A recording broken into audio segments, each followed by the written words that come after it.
I, I think that was one thing that I got more tonight than anything else was that we are not our creation. And I've known that and I've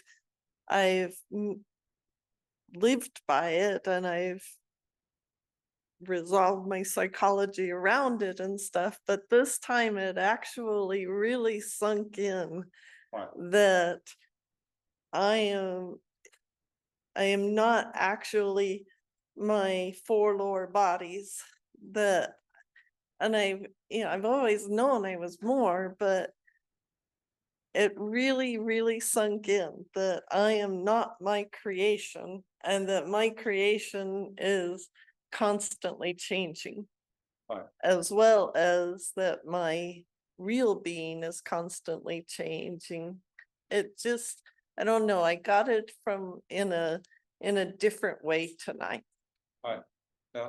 So how do you see your creation? What is your creation? My four lower bodies. What about the fifth body?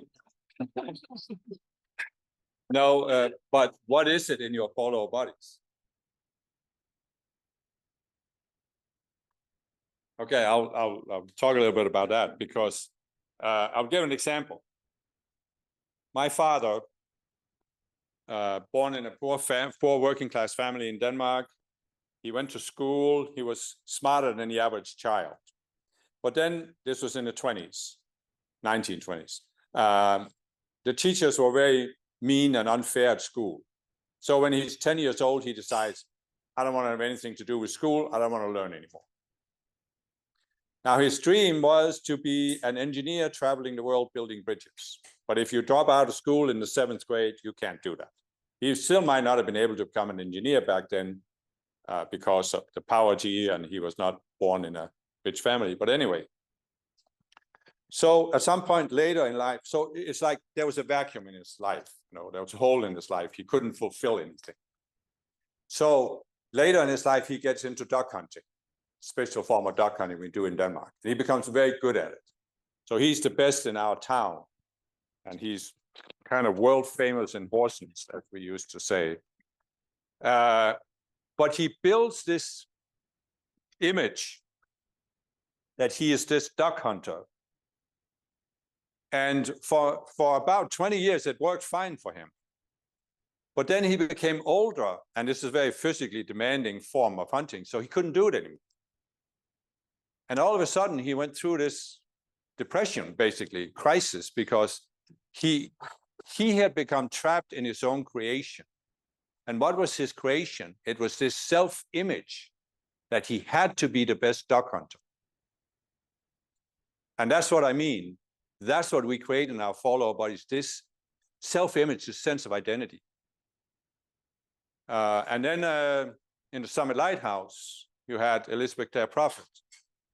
To make a long story short, she becomes the messenger. She creates this entire culture in the church about what it means to be the messenger and how she sees herself as the messenger. And I think she became trapped in it and couldn't let it go. And it's part of why she became ill. I'm not saying it's the only reason, but I could see that she was trapped in this image of what it meant to be a messenger. And I can take myself that in the beginning, when I became a messenger, I really had to struggle because I came from that background and I had seen how she was the messenger. And I knew this is not me. I just can't fit in that role. I can't do this. But I still had some process to go through before I could say, it wasn't wrong that she did it her way, but neither is it wrong that I do it my way. Because we have to be who we are right now. And so in the beginning, I had a certain image of what it meant to be a messenger. And I have a couple of times at least had to step back and look at it and transcend it and let go of it. And really allow myself to be reborn. And the masters have said that at least twice they have taken the teachings to a higher level. And I think that's because I transcended my self-image, you know. And within the last couple of years, I've just gone through this process where what Saint Germain talked about in Kazakhstan, this focus on self just dropped away. Because even up until then, even though I had transcended my image, I still had a certain focus on myself. I was still thinking about how other people would see me and how I was supposed to be, even as a spiritual seeker. And that finally sort of dropped away. And now, I don't know, maybe I still have some images I haven't discovered, but I'm a lot more free than I was even a couple of years ago. And compared to 20 years ago, I mean, back then I was in a jail cell with handcuffs on and one of these chains with a big iron ball on both legs, you know. So now I feel a lot more free than that. But I'm just saying, I could see how my father was imprisoned by his own creation, and Elizabeth was imprisoned by her own creation, and I was imprisoned by my own creation. And of course, you can see many other people. You can see right now how Putin is imprisoned by his self-image. Trump is imprisoned by his self-image. Hitler was imprisoned by his, and many other people. So, so to me, what this really means is that how do we co-create?